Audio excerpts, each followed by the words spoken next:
அஸ்ஸலாமு அலைக்கும். Hi friends, எல்லோரும் எப்படி இருக்கீங்க? இன்றைக்கி வியாழக்கிழமை. இன்றைக்கான லஞ்ச் பிரேக்ஃபாஸ்ட் என்னென்னு பார்த்துலாம். இன்றைக்கி வந்து பிரேக்ஃபாஸ்ட் ரொம்பவே சொதப்பலாயிடுச்சு. எதனாலும் சொல்கிறேன். காலையில் நேரத்தில் அவசரமாக லஞ்சும் பிரேக்ஃபாஸ்ட்டும் பேக் பண்ணுறீங்க. உங்களுக்கு இந்த மாதிரி ஏதாவது சம்பவம் நடந்துச்சு அப்படின்னா உங்களோட மைண்ட் செட் எப்படி இருக்கும், நீங்கள் என்ன பண்ணுவீங்க அப்படின்னு சொல்லிட்டு மறக்காமல் கமெண்ட்டில் ஷேர் பண்ணிக்கோங்க. எனக்கு வந்து இன்றைக்கி அப்படி தான் ஆகிடுச்சு. ரொம்பவே டென்ஷன் ஆகிட்டேன். வீட்டில் அரிசி ஊற வச்சு மாவரைச்சி செஞ்சுருந்தா கூட ரொம்பவே சூப்பராக வந்திருக்கும். ஆனால் டைம் சேவ் ஆகட்டும்னு சொல்லிட்டு கடையிலேருந்து முட்டாள்தனமாக நான் வந்து நெய் பத்திரி பொடி ரெடிமேடாக வாங்கிட்டு வந்து வீட்டில் செஞ்சு பார்க்கும்போது சுத்தமாக நல்லாவே வரல, சொதப்பி விட்டுருச்சு. ஆனால் டேஸ்ட் பார்த்திங்கன்னா ரொம்ப சூப்பராக இருந்தது.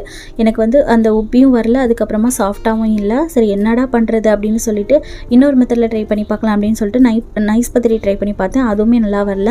ஸோ 2 ரெசிபியுமே சொதப்பலாயிடுச்சு. இந்த மாதிரி சம்பவம் உங்களுக்கும் ஏதாவது நடந்திருக்கா அப்படின்னு சொல்லிட்டு மறக்காமல் கமெண்ட்டில் சொல்லுங்கள்.